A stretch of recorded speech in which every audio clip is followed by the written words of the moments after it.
It's loading. It's live. Did you want me to follow along the live on my phone in case people are commenting?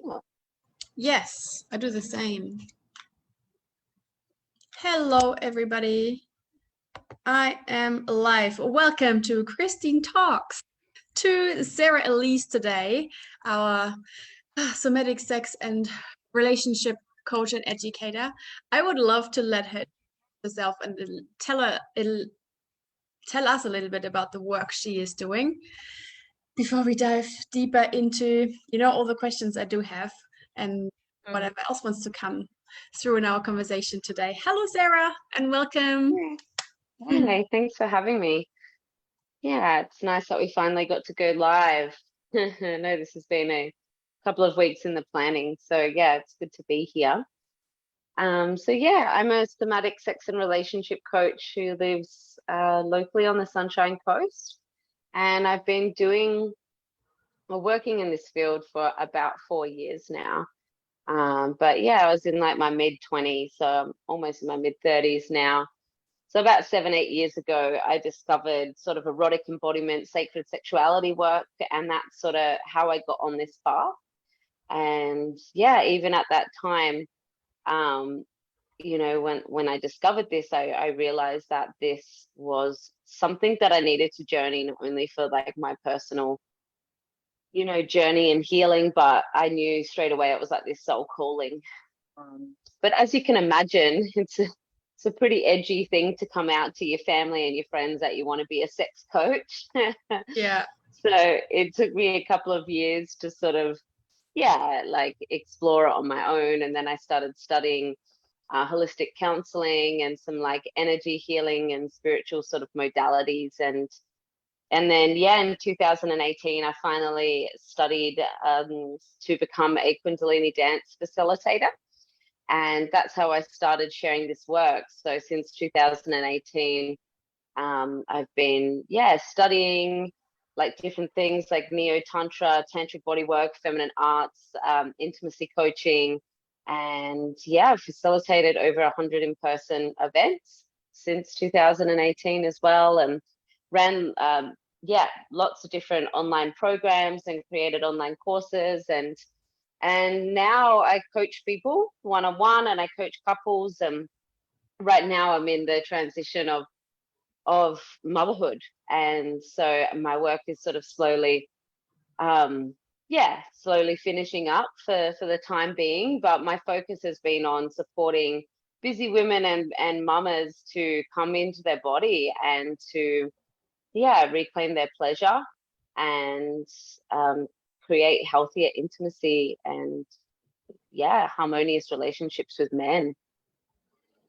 Yeah, I love that. I love how because I've known you a little bit, but just even in that semi-short of time I've known you, you have evolved so much, because you've also birthed the Enrapture Pleasure temples as well that are now going around on the Sunshine Coast. And I love actually where you are at right now, and I want to dive into that a little bit, because I'm obviously a busy mom and many of my followers are busy parents as well.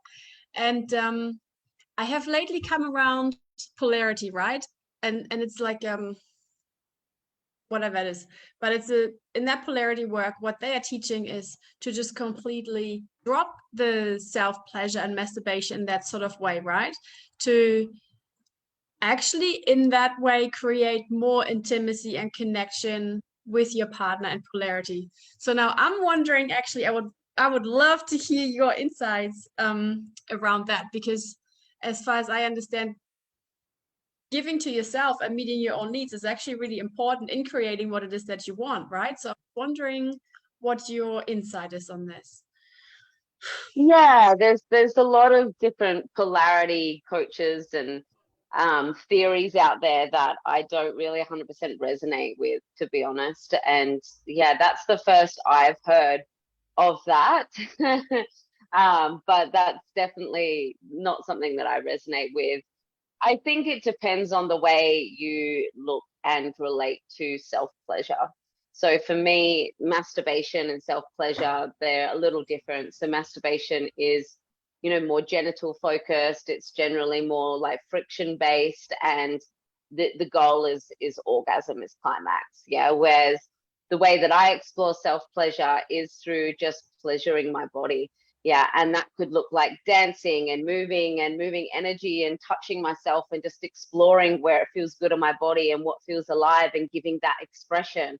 Or it could look like me starting off with this beautiful self massage, sensual massage, and then maybe, you know, I'll end up on the floor crying because all of this emotion comes up. So for me, it's about letting go of that goal and really just following your pleasure and trying to ignite some desire and eros in your body and letting that magic unfold and take you where it needs to take you. And I think this is really important because with busy people, especially parents, you know, they can get really consumed with meeting other people's needs, aka their kids, that they forget about, and they stop prioritizing their own needs and desires. And yeah, I think that it's really common, and essentially, especially sexually, you know, it tends to, when a couple has a baby, then there's already a bit of a break from sex,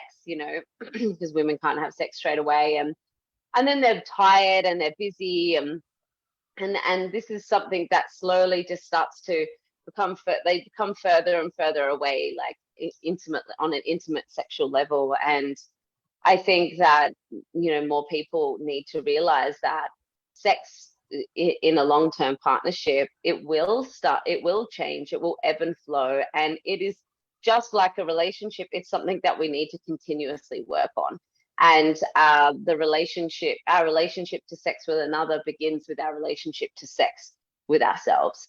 And I don't mean that, you know, you can't have a good sex life if you're not into self-pleasure. I mean, you know, are you like meeting your own needs? Are you, and pleasure extends far beyond the bedroom, right? I'm not talking about needing to give yourself an orgasm every week. I'm talking about, you know, like being present with the pleasures of life. Like, you know, when you eat your meal, rather than just scoffing it down, can you slow down? Can you be with it? Can you taste it in your mouth? It's like, you know, when you hang out the washing, can you put on some music and dance and be in your body while you do that? It's like finding the simple pleasures in all of the, like, in life, in the mundane tasks of life as well. Yeah, I really love that. And I it's almost like we're bringing the pleasure into everyday life, right? I've reflected on this yesterday as I sat there and I thought, I have pleasure, for example, sometimes playing with my child or doing other things during the day. And then I thought, I just doing the dishes. And I thought, you could just bring the pleasure into doing the dishes, right? And just being more present as you do this. Or yeah, that is so true. Totally. It's like a real getting out of your head back into your body journey. And it thought it was a little bit like, you know how some couples also schedule in time for intimacy? So I'm wondering if you, as a busy mom, because what you're doing, I really love it, because it's not like we're scheduling time to drop in. You're really bringing it into everyday life, right? That pleasure and the openness. I also think that it's really important to schedule in intimacy with our partner, because as much as it can feel really unsexy, because, you know, desire really thrives with spontaneity, but we can't rely on spontaneity to feel a long-term sex life. We have to create time for it. Yeah, we have to put aside time. And, you know, and when I talk about this, I talk about scheduling in intimacy. I have a lot of people be like, yeah, but sometimes I don't feel like having sex when we've scheduled it in. And yeah, my answer usually is like, you can't wait until two people are completely turned on and ready to have sex. And if you rely on that, you're not going to have sex a lot, right? Because there's a lot of things that take us away from that desire to make love from our partner. And it's just, you could make excuses forever and a day around why you don't want to have sex. But truthfully, I think that a lot of people, that, you know, they're stressed, they're busy, their body's in contraction, they don't feel fully safe and relaxed, so naturally sort of desire isn't flowing. But I think that if we are to tune in with our body, then we can we can ask our body and we can figure out what our body actually needs to open to that desire to have sex. Yeah. Does that make sense? Yeah, it really does. It really does make sense. What comes through for me is now like I'm now a single mom, right? And you do come up these desires, but then there's so many needs as well. On I guess so is there something that you could recommend for people in our situation where we don't have a partner that we could ask for our needs to be met, like for this touch or connection or the conversations even you have during the day or at the end of the day? I think, yeah, it's really important to like give that to yourself, Mm. tuning into that desire of like, oh, I really want some connection and intimacy. And that's essentially generally what we're craving when we do want sex. So we can give that to ourselves. We can go and run a bath. We can, put the kids to bed and we can run a bath. We can light some candles. We can give ourselves some like beautiful touch and intimacy and self-pleasure. And I think also, especially for single parents, I'll speak to single mums as well, because I'm a woman, so it's a bit easier. But sorry, I just lost my headphone. But I think having friends where we can have platonic intimacy and sensual, touch is really important as well. Yeah. And that's something that I really feel for men, because I guess culturally it's not as acceptable for men to have platonic touch with their friends, whereas it's really normal for women to have cuddles. Well, not always, but I think generally it's more socially acceptable for women to have platonic touch with with others than it is men. So yeah, finding some other single moms or girlfriends that are happy to come around and give you a cuddle and listen to you vent and validate you and meet those needs that you're craving to be met in another. Yeah, that's beautiful. Thank you. Yeah, you're welcome. And it does resonate because there's probably so many things that come through. There's probably a way to manifest a partner into your life, right? Because you are manifesting like with the help of your sexuality as well, aren't you? Yeah. So sex isn't just an action, it's also an energy. And it's the energy of creation, right? Like if you think about our sex center, which is for a woman, it's like our yoni and our womb. Like this is where we birth a child. And the thing that like first ignites the creation of a child is that eros, our erotic energy, our arousal. So this is a potent creation energy, and when we're not using it to create babies and humans, we can use it to create other things. So there is an element of being able to, I guess, manifest and attract with this energy. But also I think the one thing that is lacking when people are sort of talking about sex magic is the process before manifesting and attracting and creating, which is like this transformation and this alchemy. And this is a big part of the work I share. I've got a podcast called Love, Sex, and Alchemy. And I'm forever talking about sexual alchemy. I'm creating a course at the moment called Erotic Alchemy. And so it's essentially like, how can we use this potent life force creation energy that is known as erotic energy or sexual energy? How can we use it to, yes, create the life of our dreams, but also to transform these shadows and traumas and old belief patterns and emotions? And because that's the reason we don't have what we want, right? Is because of the fear, because of the trauma, because our unconscious is self-sabotaging our life. And so this is why, making a vision board or making some crystal grids or just using affirmations to manifest like that. I'm not shitting on that, by the way, like that's all really powerful work. But if we're focusing on that without actually focusing on doing the work and looking at our shadows and beliefs and the reasons why we don't have that, then you can do all of the vision boards you want, but it's not just going to like magically come into your life unless you look at the reasons why you don't feel safe to have that. Yes, I find that beautiful because I've written so many lists about an ideal partner, right? But it's still, I still come across like, fear of commitment, fear of intimacy, fear of this and that. And I find it really beautiful. And I would love to actually share some of your podcasts in here as well for people to watch, even if we are doing that after the Zoom. But I love how you talk about, integrating all the shadows, the traumas, because I have many people that are following as well that are aware of them coming across the trauma, right? And they're not always sure how to deal with it and how to drop into it and still connect with their partner. Because often we know we have the desire for something, but then we can't go there either. And we go, what do we do about this? Are you speaking more like sexually or just in general, like in an intimate partnership, there'll be fears and things come up which sort of prevent us from opening up on an intimate level, like not necessarily sexual, or do you want me to speak more to the physical sexual intimacy? Yeah, more the physical sexual intimacy. Yeah.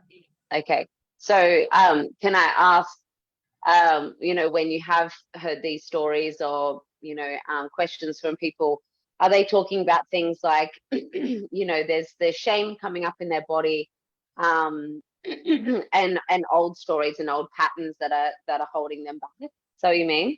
Yes, I feel like usually, because there's a lot of people that have experienced trauma or this like narcissistic abuse where there's a lot of fear and those memories in their bodies. So when they then want to connect with a new partner that they do feel safe with, yeah, they come across these past experiences, things. Yeah, that's pretty normal. So sex brings us into our body. Yeah. I mean, you can stay in your mind if you want, and there's a lot of people that stay in their mind because they have performance anxiety or they can't let go of thinking about the 101 tasks on their to-do list. And these people are probably going to really struggle with sex. They're not going to feel pleasure. They might struggle to orgasm, but ultimately sex is an embodied meditation because it takes us out of our head and it ignites the different sensations in our body. But what is also in our body is not just pleasurable sensations, it's also painful sensations, right? Because trauma imprints not only on the mind, but it actually is stored in the body. So on a cellular level, our cells are holding on to the memory of trauma. And so anything that brings us into our body has the potential for us to come across one of these like holdings of trauma and memories. So this is why, sex is so healing as well, because it's beautiful, because it brings us into the body. And not only is this sexual energy like our chemical energy, so it can, as it moves through our body, as it produces, and especially if we're intentionally moving this sexual energy through our body, there's a very good chance it's going to dislodge some of these old stored trauma memories. And so how do we deal with that is probably what's going to happen when something comes up is you're going to go into contraction and you're going to go into some sort of like trauma response or fear response. So perhaps perhaps you contract and, you just push your partner away and you go into a bit of a flight response. So this like fight, flight, freeze, and fawn are the general trauma responses. And so maybe you push them away and you shut down. And that could also be like a freeze response as well, where you completely just disassociate from your body and just go into full collapse and shut down. And a fawn response, or so fight response is, obviously you get defensive and you probably start blaming it on them, like, oh, you hurt me, or you've done something that made me feel uncomfortable. Yeah. And you sort of want to like argue. And then a fawn response is like a people pleaser response. So this is one of those trauma responses that not as many people know about. It's more of a recently coined term by Peter Walker, but essentially it's when we bypass the other responses and we go into this place where we're just trying to appease the other, because that's how we create safety. Okay, so if I do what they want, or if I just give them exactly what they want, or I go along with everything, then I will be safe. And that's a really common one that gets activated for women, especially in intimate, like sexual intimate situations. So we've just got to, one, like do the work to recognize, like, you know, what is happening to you on a body level. And so like when your trauma comes up, how is that expressed? And opening up a conversation with your partner. Yeah, it's like, hey, this has happened to me in the past. Sometimes when we have sex, or when you ask to have sex, or even sex is on the table, I go into these old patterns. What I've been noticing is, and in my learnings, is maybe I go into a bit of a fawn response, or I go into a freeze response. And this is how you can support me when I go into that. So this is one, how you can identify that I've gone into one of these fear responses. So maybe I'm like looking around the room and I'm not very present, you know, like could be like a freeze response, right? Or you stop making sound and you just sort of like you go very still. So giving your partner some some tips on how they can recognize that you're in a trauma response, and then telling them what you need to be able to come out of that and come back into safety. So for me, and I mean, obviously, depending on what level of trauma you've experienced, if it's a major trauma, if it's major sexual trauma, then 100% I recommend seeing a trauma therapist and working on that, because you're never going to be able to have a healthy relationship to your own body and to your own sexuality, or with a partner, if you're holding major trauma still. If it's trauma that you're working through, or just minor trauma, like just you can actually use those situations to be able to move through it on your own. Like, I remember when I was finally in a safe relationship for the first time, with a man that, you know, like, it was a very healthy dynamic, and this was about 4 or 5 years ago now. And because I felt so safe with him, and I was starting to explore this like sexual alchemy and moving sexual energy through my body, there was many a times where trauma would come up. And so I would ask him for what I need. So sometimes that would look like, hey, can you just slow down for a minute? Or can we just pause and just breathe together? Yeah. Because what would happen is there would just be this urge for me to push him off. Maybe there'd be a feeling of like, you know, not pain, but uncomfortability. But generally it was more like this emotional feeling of like, I'm not safe. I need to stop and push him away. And because I knew that I was safe, I could remind my body that it was safe. And I could tune in with what my body needed, and I could make a request for that. And then we could continue going, and I could breathe my body open through this desire to contract and stay small.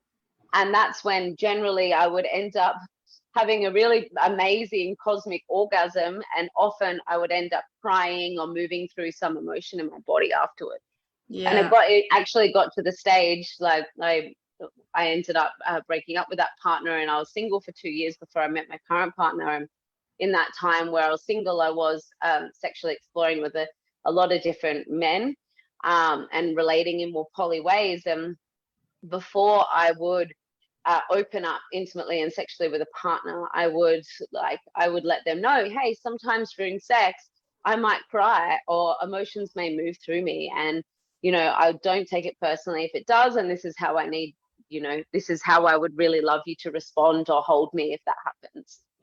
So yeah, I would sort of like preface that before I had sex, because it started happening so often. I find that really beautiful. Thank you for sharing that, because there is a lot of stigmatism around what sex needs to look like, or how it should look, or right. Often we don't even assume that emotions can come up and we can cry, or we allow ourselves to move through that because we need to be a certain way, or right. So this is like really just honoring where you were at as well, right? And I love that you also bring it out of the bedroom, because I feel like I can remember you actually saying that to me once. So I noticed that I would come up through stuff when I was intimate with someone, and to just take the conversation outside of the bedroom where I felt safe and sort of a more calmer space, rather than being right in it, was just so much easier as well to then navigate and go from there. And then it's easier too, I find, when you are physically active, or like physically, what do you call it, intimate with someone, it's easier to speak up as well, and to just stop or ask for what it is that you need. Yeah, there's a lot of work. So I think there's a lot of women that sort of beat themselves up because they're like, oh, like I went too far again, or I did that, I didn't speak up for what I desired. And, you know, it's actually really common for women to lose their ability to be able to communicate during sex. It's really, really common because our nervous system can easily go into that freeze response. So yeah, like I think that's what I was saying to you, is like start practicing speaking about what you desire outside of the bedroom. Because if you really desire to set boundaries, speak about your needs and desires outside of the bedroom, then it's going to be really hard once you get in the bedroom. Yeah. And this should be normalized conversation before we make love anyway, you know, especially with a new partner. Like, I think I was doing some filming for my course yesterday around somatic consent, and I was speaking to the fact that because sex is still so taboo in our society, that there's a lack of healthy conversations around sex. And a lot of the time we're not talking about what we need, desire, what our boundaries are, what our fantasies are, what we want this to mean, sexual health, and all of these things that are actually like really important and in creating safety for us to be able to open up sexually. Yeah, a lot of these conversations aren't happening, and they're not demonstrated to us. You know, we haven't learned how to have these conversations, and they're definitely lacking from porn. I don't think I've ever watched a porn where there was where there was a conversation around consent before the act. Or like even women opening up and asking for what it is that what they need. It feels like there's a lot of performing happening. And I also feel like saying now, even as women, there's often a shutdown, right? And if we feel shut down, or if we have been shut down as kids, or at some point in our lives, we tend to do that to ourselves and just keep going. But and the other thing is, when someone I first studied, you know, light working from, and she's enlightened, and she was having a podcast as well about sexuality. I thought, wow, now they're going to tell us about what kind of positions to do, or what. I have these like weird expectations around what people talk about when they say they talk about sexuality.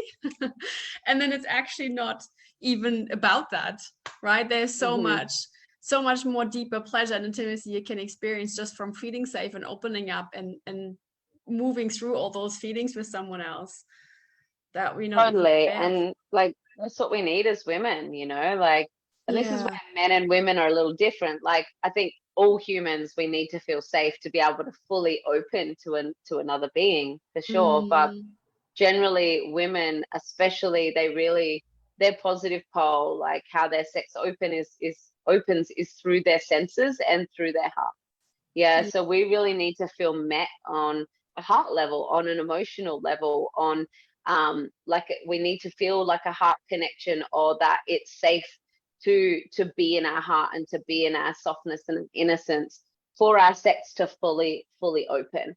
And I don't mean like that, you know, of course you could get a vibrator and, like, you know, without any foreplay, without igniting your senses, and put it straight on your clit, and you could probably get yourself to climax. But when it comes to making love with another person, you're not going to experience the full potential of your sexuality if you're rushing and straight, like rushing to the sex center, rushing to genital touch, to friction based, to fast penetration. Women need a little bit more time to open up. Most women actually need about 20 minutes of foreplay, of like, you know, of touching their body, of awakening their senses, of kissing, of cuddling, of connection, for them to feel safe enough to fully open, and for their yoni to be wet enough to be entered and ready. And then I feel like also the worthiness of having needs, of having them being met, of slowing it down, you know, of really opening up and receiving too. There's a lot of like, no, you know, just cool, quickly, or whatever. Like, no, you're worthy actually of slowing it down and just voicing it and having vulnerable. It's vulnerable to receive. Very vulnerable. So a lot and a lot of women, it's too vulnerable, so they'll just give to get. They'll give to receive. Because they don't want to be fully seen. It's scary, and it's scary to ask what we want and have that, you know, be open to that. That's where it's so I feel like when I think about the whole women rising generally in the world right now, that's such an important topic to be aware of as well, and to be okay with, and to be okay to talk about it as well, and to Yeah. receive the support. And so men are a little different, just coming Mm, back to that. Like, so a yeah. woman's arousal comes from the outside in, whereas a man's arousal sort of ignites in his cock, in his sex center. And so, that's why often men will rush to touch the clit, or will rush to penetration, is because they're just doing what they desire. Yeah. So Mm. a man's arousal will awaken in his cock, and then it'll spread out through his body. Yeah. Whereas women need that little bit more time to come in. So they would literally desire to like, so just to clarify this, they would literally like desire, that's an energetic thing, right? Where they have it like in their genital first. It doesn't mean they want to be like touched there straight away or something. Is that what I'm not saying that men don't like foreplay, but I'm just saying yeah. that, like when they get aroused, like they get a hard cock. Like that's, it's Yes, just we like don't get it's wet straight away. instant here. Yeah. It's like, yeah, whereas it takes time for us to open. It takes time Mm. for us to get wet. Whereas like, when I Now I get it. when I give like a devotional massage to my man, I don't, spend 20 minutes pleasuring his body and then go to his cock. I go straight to his cock and I start massaging his cock, and then I touch his body. I spread his arousal around his body. Yeah, but Mm. I'm igniting this arousal, and then I'm bringing him into his senses. Yeah. Mm. And that's like more obviously an erotic massage. But with women, if we went straight to the clit, it's like almost like it's too Yeah. much, or straight to the nipples or something. It's like, oh, I wasn't ready for that. Like we need a little bit slower. Yeah, we need to like awaken Totally. all of our senses. We need to feel like met and safe to be able to fully open to our sexual potential. Yeah. Which is beautiful, because when I think about the polarity work I mentioned earlier, men really want to give. So if they do feel the arousal and women are not quite there, but they are able to open up and say, this is what I need, or this is right, they are actually quite happy to give that, because they're also, feel devotion and pleasure, I guess, in the way of giving to women as well. So although we are so different, it feels like it does dance, right? We do dance with each other as long as we know what we need and can voice that, I guess. Totally. Men definitely want to provide. And, men have this thing going on too, where it's like, that they have like the performance anxiety, and that they really want to like pleasure their Mm, woman, So, and that's the thing, like women are just not asking for what they need or what they want, and they're just sort of like more shut down to sex, because there can be this clash in desires. But yeah, I'm sure if you asked your man for an erotic massage and told him how you like to be touched or what your body's needing, like I'm sure he would be open to giving you that, especially if you're, if it's going to give you pleasure. Because mm, what happens is, because of these differences, we're rushing into sex too soon when women aren't ready for sex. They're not ready for penetrative sex. And then, I think the average man only lasts like 7 to 10 minutes or something like that. And that's like a woman's like, she's not even wet enough in that time. And so they're just putting on lube and getting going. And it's probably rare that a woman is going to reach orgasm in that amount of time. But if you spent 20 minutes prior to that, or even an hour, just exploring sexual energy and exploring each other's body, and, licking and touching and doing all the things all over the body, and there's already so much arousal, then yeah, it's more likely that a woman's going to reach climax, even though that shouldn't be the goal. But obviously there's nothing wrong with orgasm, and it's nice to connect in sex and also reach like climax together. There's something pretty magical about it. mm. Yeah, that's probably one of my favorites too. Now, so many of my experiences just flashed through my eyes, because I had I had a man that I was just kissing, and I read about this beforehand in an article, right? That you can have orgasms just from kissing. Like, I want that. And then it just worked out that it happened to me. But in that experience as well, I experienced a time where he gave me a lot of sensual touch and pleasure and everything beforehand, before we actually got to the kissing. So I'm wondering if that was actually, really helping to open up and to feel that safety and the trust and everything. And I didn't plan to have an orgasm while kissing, but it just happened. So yeah, that was really insightful. I never really realized that before I just heard you speak about all of this. Yeah, that definitely would have helped. I think if you just went straight to kissing, you probably wouldn't have orgasmed. Yeah. I love that. And obviously it sounds like there was like a quite an energetic match. Yes, Like it I did think, feel right. Yeah. yeah. Yeah. When there's an energy, you can feel it. And I'm quite an energetic lover as well, and like an energetic and essential lover. And so is my partner. And so yeah, like it's easy to be able to get those, like the energy flowing, the kundalini flowing, because it's just igniting with his as well. He was also very in tune, so he could somehow, I don't know if it was his intuition, but he could feel to slow down, and he would just slow down. Yeah, it was just beautiful. Whereas actually I was like this orgasmic wave already as it was very sensual.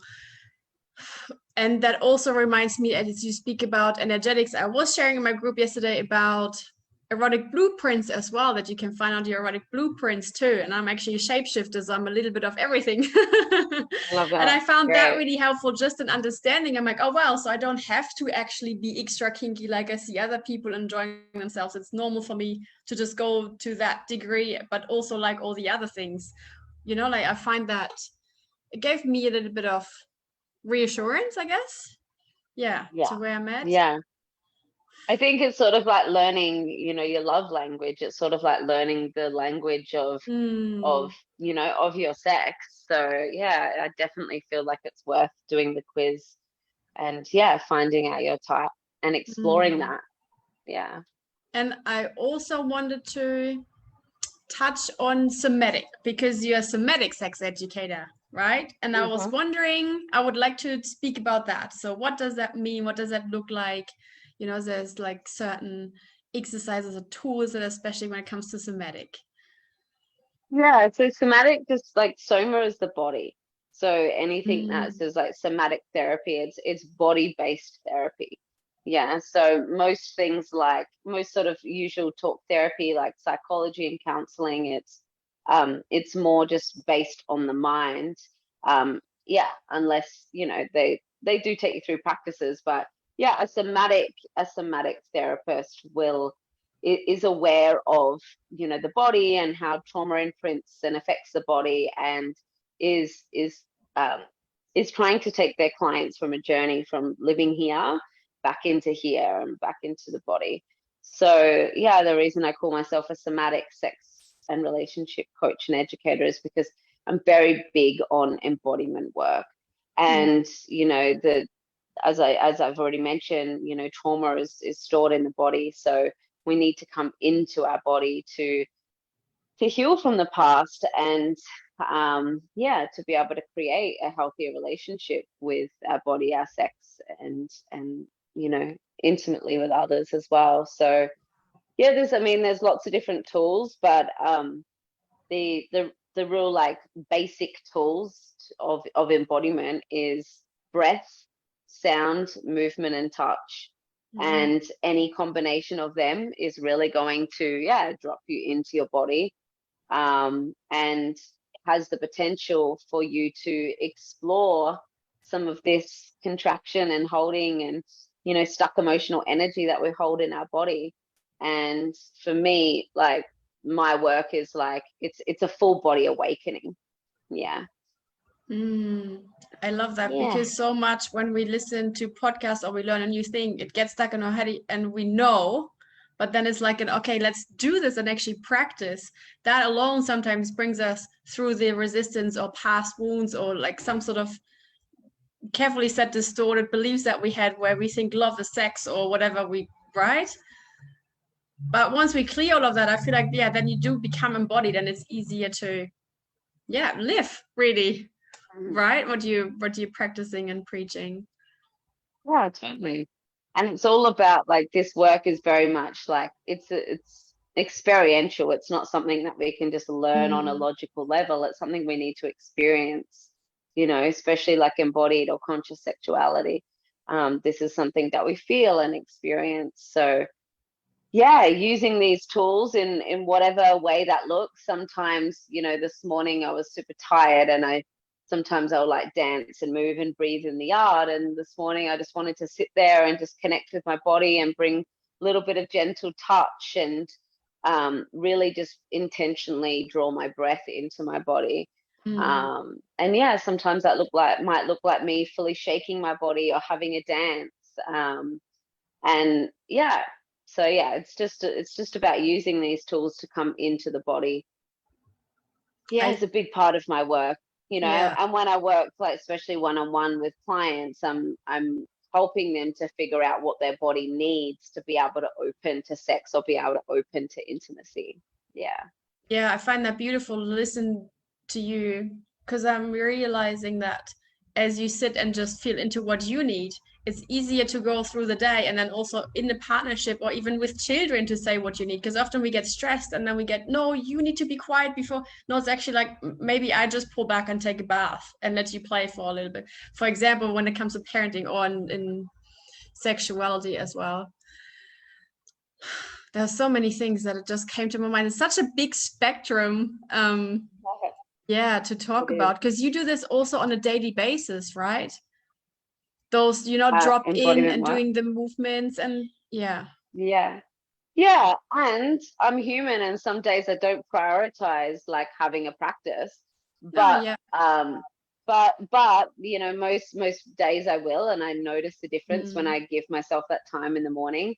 But for me, it's like it gets to this point of just having that awareness, like when I'm here working for a few hours, it's like noticing when my body needs to get up and stretch and move, and or when it's just like really honoring and listening to what my body needs and not yeah. pushing through that anymore. Yeah. And I find that really good, because I do that too, where I just like shake it off or dance it and then just like let my whole body shake, and you get rid of so much stress, right? It's so much Mm, stress and just gets released. It doesn't need to be like talked through or whatever, like, right? Over analyzed or something. You just shake it off, you're back on your body, you feel so much happier, and you can flow from there. It's so much easier also to connect with your partner or your children or your friends and be present. totally. Like even at the start of this week, I realized that I had a day where I just felt like really tired and really frustrated. And, I Mm. went out in the morning, and then I ended up coming home and I had like a 2 hour nap in the day. Like I am almost 35 weeks pregnant. So my body's Needed. just like slow down, must rest. But yeah, I was like, I had this thing. It was just like it dropped in. It was just like you need to ground. You're so ungrounded. I've been in my head. I've been in my. I've got to do this. I've got to do that. And my Mm. my body was holding on to all of these like feelings. It actually just needed to, like, it needed me to just be in my body and give it some attention and release some of this energy. So I went into the yard and I was like, cool. I'll listen to that. And I just spent 20 minutes just grounding my energy in. And then as soon as I dropped in and I dropped into the earth, I just had I could just ended up having a big cry. And I was like, that's just what I needed. I was just holding on to all of this stress in my body. And I just needed to meet that with some love and give that some expression. And after I had a big cry and I grounded, I was like, oh, I feel great now. It's like a Mm. new human. Yes. Um, I'm wondering, I have so many questions. So, two things come to mind for me. So, one is sometimes I have this thing, and I'm sure many people can relate, where I get nervous connecting with a man because I'm wondering whether it's going to be good, right? It's going to be like good sex or a good thing. So, what does that mean? I know, right? It's a personal preference. And then as a second thing, which is kind of like unrelated, because I feel like it's easy to please me, but for some people that do not experience orgasms, what they can maybe do to open up. Well, although you said already it's not the goal to have, but I can imagine that some people might be struggling with this or feel a bit closed off on what they can do to maybe opening up to that. Mhm. I think there can be many reasons why people are struggling to orgasm, or they have some sort of sexual dysfunction. For women, I think it's this feeling of unsafety. Like I've had women that have come to my events and stuff, and afterwards have come up and they've been in their 40s or 50s, and they've said they've never experienced an orgasm before. And I'm, whoa, didn't even know this was a thing, that people could live that many years and not experience orgasm. And then like I've had a chat to some of these women, and sometimes when it just gets to the intensity and that intensity is building, it doesn't feel safe for them to be in that. It's like too scary. So they just sort of come out of their body. So yeah, I think that there's maybe some trauma and something in their body that's not making them feel safe, or maybe they're just not connecting with people that know how to actually like create the safety and hold that space for them and meet them on that emotional or heart level. They perhaps like need to practice some meditation and getting out of their mind, because when our mind's just got that constant stream of thoughts, then it's taking us out of our body. When we've got trauma, we're holding on to trauma. When we're in a fear response, when our sympathetic nervous system is activated, or we're in a freeze response, then our body's like contracted and in fear, and so we can't really experience a great deal of pleasure when we're in that state. So I'd say working on like regulating their nervous system, learning how to actually feel relaxed in their whole body, because that's when we can experience pleasure. Pleasure's not something that we give and receive. Pleasure's something that we experience, and it's a nervous system experience. So our nervous system has to feel calm. We have to be in that parasympathetic, in that rest and digest state. So we need to feel relaxed. And like you mentioned before, sometimes I feel a little anxious when I'm connecting with someone for the first time. And anxiety can be like experienced as fear in the body as well. So what do you need to be able to regulate and move that anxiety? Perhaps sometimes it's just actually just giving that a voice. So hey, I'm just noticing that there's a little bit of nerve or anxiety arising, because I really feel this connection with you, and I guess there's this part of me that is hoping that it's going to go somewhere, or there's this expectation, or there's this desire, and I'm a little bit afraid that it's not going to be met, or whatever's happening. Because I think when we drop into our vulnerability, or we give our fears or our anxiety a voice, literally just speaking them or speaking what we feel shame about can just dissipate it. And especially when the other person's just like, like, thanks for speaking that. I actually feel really nervous too. And or like, I can see why you feel nervous. Like, that's normal, validates you in that. That's true. Often I override it and then just like go with it. What I feel like I need sometimes is to just slow down. Can we just slow down right now? Yeah. And So if you don't feel comfortable to speak like to it, like such as, I'm feeling anxious right now, can you just ask for what you need? Like perhaps if this is like you're about to have sex, you can go, oh, before we have sex, is it okay if we just cuddle for a little bit? And co-regulate with them. So regulating means like calming the nervous system. So any sort of non-sexual embrace or touch will really help you, especially if like neither of you are triggered or activated, can really help you, calm your nervous system as well. But doing like just watching your breath and making like breathe, focusing on your exhale and making that a little longer than your inhale can really help to just calm those nerves a little bit. I also think that some women can only orgasm a certain way, and that's because that the pleasure pathway is like really strong in that sense. And so what we really need to do is we need to instead of just going straight to that position or going straight to that same old way that you would orgasm, it's like, can you start to slowly explore other positions and and try to build a pleasure pathway in that way. So it's like, rather than focusing on orgasm being the goal, can you just slow down and feel the sensation? And it's like, it's about, for me, it's about slowing down, and it's about associating different sensations as pleasurable. And like, it's like bringing your arousal, like, let's just say, you know, maybe you used to have really like like your nipples are an erotic zone, but maybe you've breastfed 3 kids and now your nipples feel numb even though you're not breastfeeding. So it's like, when you're having sex and you're feeling a lot of arousal and pleasure in your body, can you slowly just start to like bring a hand to your breast and just like almost start to just like associate that as like with the arousal? Does that make sense? I noticed actually a lot of healing that I've done just through breast massages and just the feeling around it.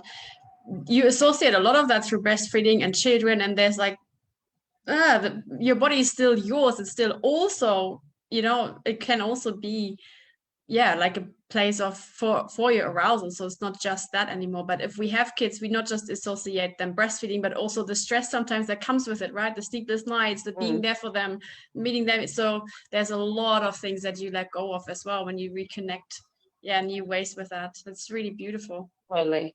And you know, I think a lot, like, you know, breastfeeding is really essential. Like, it's, you know, it's one of the most essential things.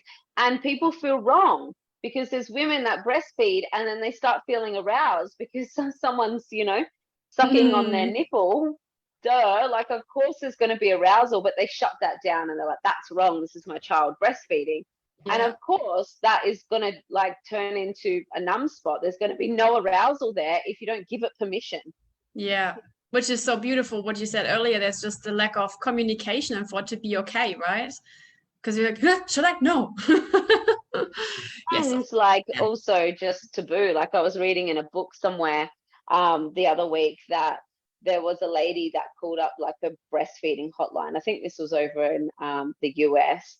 And she was sharing around the fact that she was, you know, there was arousal that was created when she was breastfeeding. And that person on the other line of that hotline dobbed her into the police.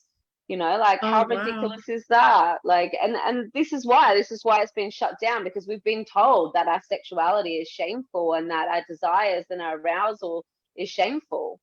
When it's really when not. We're doing something, and we're doing something completely normal, like breastfeeding. Like, we're not touching our baby and, like, you know, like in a sexual way. It's like we're just doing something that's completely normal. And it's normal to feel arousal. There's so much pleasure and arousal, like just in everyday life. I find I actually had an orgasm once running. So I was running and I haven't been running for a while, and I was so looking forward to it. I was like, oh my God, this feels amazing. And I was running around this corner. As I came around the corner, the sun just hit myself, and that was just the thing on top that I didn't expect. I thought, oh my fucking God, just like running around town, just orgasming around. But I feel like orgasms, it's kind of like sexuality, I find, right? You stay vulnerable with what it is that you need, and you ask for that to be met. So I find if you are in life living that too, life can actually become orgasmic. So when I was doing a fast, for example, I'm like, no, I'm not going to eat all of these things that come my way right now. I'm just going to go home, make my salad. And I felt like just having a big bath, because it was a long day. I ate my salad, and then still that just all felt orgasmic because I was meeting my needs, right? So I think it's probably not the same, but there's a similarity, I feel like, in sexuality and just the way you live your life when it comes to opening up and being aware of your needs. We haven't been taught that we can actually just build arousal and sexual energy in our body by literally just bringing our attention and our breath or some touch to our body. We don't need to use like hard, vigorous stimulation, like friction-based, you know, stimulation to build arousal. We can build arousal in a completely different way, which is literally just bringing our full attention to our genitals or a part of our body, and breathing into that and opening and moving the energy. So it's not like you don't have to wait for it, or you don't have to like, I'm too tired to connect. Like, you know, when I think about relationships, you could just, if you wanted to and it felt right, yeah, tap into that It's and just a willingness to be with open what it. is, and Yeah. letting go of even the goal of having pleasure. You know, like I truly believe that pleasure and that type of bliss and the almost orgasmic state, that is our natural state. Like Yeah. that is like how we like that is how we're meant to feel. But it's because we have been conditioned to need to feel good all the time. And if you don't feel happy and good all the time, then there's something wrong with you. And so we deny everything else. We deny the pain, we deny the anxiety, and we put on the like confident mask. We deny everything else that we're feeling. And of course, like, you know, if you're not willing to go into that and feel the depths of your pain, you're not going to be able to feel the depths of your pleasure either. That's Yeah. beautiful. It relates. And I'm thinking of cosmic, what is it? Orgasmic births as well. I heard about, because you're about to give birth too. Yeah. I hope it's Yeah. gonna be. Orgasmic birth is something that I've been looking into for many years. Yeah, it's just like it just ignited my interest from the first moment I heard it, because orgasmic birth is just about that. It's about, let's stop labeling a sensation as good or bad or pleasurable or painful, and just notice that a sensation, and if it's intense, whether that's intensely painful or pleasurable, it's really calling our focus inward. And can we come to that, and can we breathe and see what it like wants to gift us when we're not resisting it or attaching to it. Yeah. Yeah, that's beautiful. So an orgasmic birth is not necessarily like a pain-free birth, or it doesn't mean you're going to orgasm while you give birth. It's just about, can you be with what is, and yeah, go on a journey of like opening through that sensation rather than contracting and being like, no, I don't want to feel that, or like, this was really good, let's attach to this and we need more of that, you know? Yeah. Yeah. Yeah. And again, like every practice helps, right? Every time feeling your feelings, every time shaking off and dancing in your body, every time you voice it to your partner, like every little thing just helps build up for big, let's say big events, like then being intimate with someone, or you know, giving having an orgasmic birth. Ah, yeah, that's exciting. Yeah, I'm it is. wondering, is there anything else you would like to share? I think that was actually like an amazing point to make, but is there anything else you would like to share before we have to wrap it up Hmm. that you've learned or Hmm. important? Yeah, I think like the thing that's coming through is just to prioritize your pleasure. Like if there was Mm, one last thing that I want to leave you with, it's just like, and again, like I said at the start, I'm not talking about like having to self pleasure every day and get yourself off. I'm talking about like, can you just, when you notice that you're not fully in your body, or you're in your mind and your stress or whatever, can you just bring your attention back into your body and back into the sensations? What can you see? What can you hear? What can you feel? Yeah, what can you taste? What does your body need? And prioritizing what makes you feel good. mm, Yeah, we forget that, prioritizing what actually brings this aliveness, this feeling of joy and aliveness into our life. yeah, beautiful. Thank you so much. I think that was rich and juicy what we talked about. We talked about lots of things. I'm so glad you came and we could have this conversation. Thank you. And if there's any women listening and they're like, oh, I really want to come on this journey and learn more about Yes.